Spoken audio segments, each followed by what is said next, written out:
Bid Propam Polda Bali tengah memeriksa 10 penyidik Polres Klungkung yang diduga melakukan penganiayaan terhadap warga. Terduga pelaku penggelapan mobil bodong. Jika terbukti melanggar, 10 oknum penyidik tersebut terancam dipecat.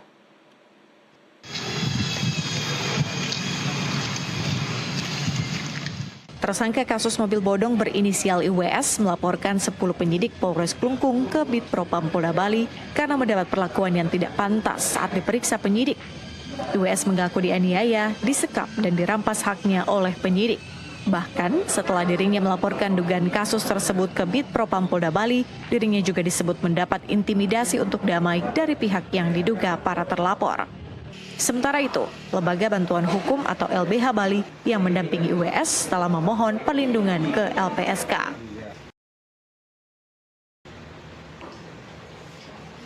Pendampingan LBH Bali itu dilakukan setelah laporan polisi dibuat. Jadi memang pada saat itu korban datang sendiri, tidak mengetahui soal pasal-pasal apa yang nanti akan digunakan oleh polisi. Intinya dia melaporkan saja bahwa dia menjadi korban tindak pidana oleh anggota polisi.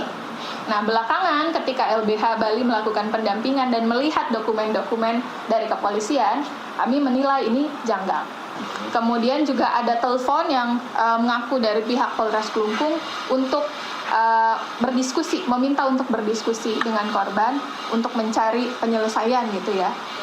Saya bilang, Pak, ini Mang Togel ini saksi kunci. Terus dia berpikir sama tukang bikin kopi itu, Pak. Bikin kopi di mana? Di polisi itu. Iya, benar. Itu ikut mukul saya juga, Pak. Oh ya? Iya. Ikut pulang. Kecil orangnya itu. Ikut dia itu, Pak. Pulang ikut dia.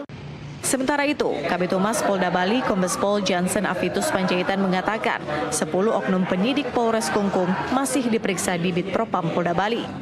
Jika terbukti improsedural dalam melaksanakan tugas, 10 terduga pelaku terancam dipecat. Dari laporan yang ada, sudah masuk dan sudah diterima di Krimum, sementara berproses. Nanti didalami apakah benar ada kejadian penganiayaan, tapi tadi secara kegiatan yang diduga tidak profesional tadi, Propam sudah mengambil langkah dan sudah diperiksa. 10 anggota Polres Klungkung dilaporkan seorang warga berinisial IWS terkait dugaan penculikan, penganiayaan hingga perampasan terhadap IWS selama 3 hari dimulai dari tanggal 26 hingga 28 Mei 2024. Akibat penganiayaan tersebut, korban yang merupakan terduga pelaku kasus mobil bodong menderita luka pada gendang telinga sebelah kiri hingga cacat permanen. Dari Denpasar, Bali, Putu Wiguna, jurnalis NTV melaporkan.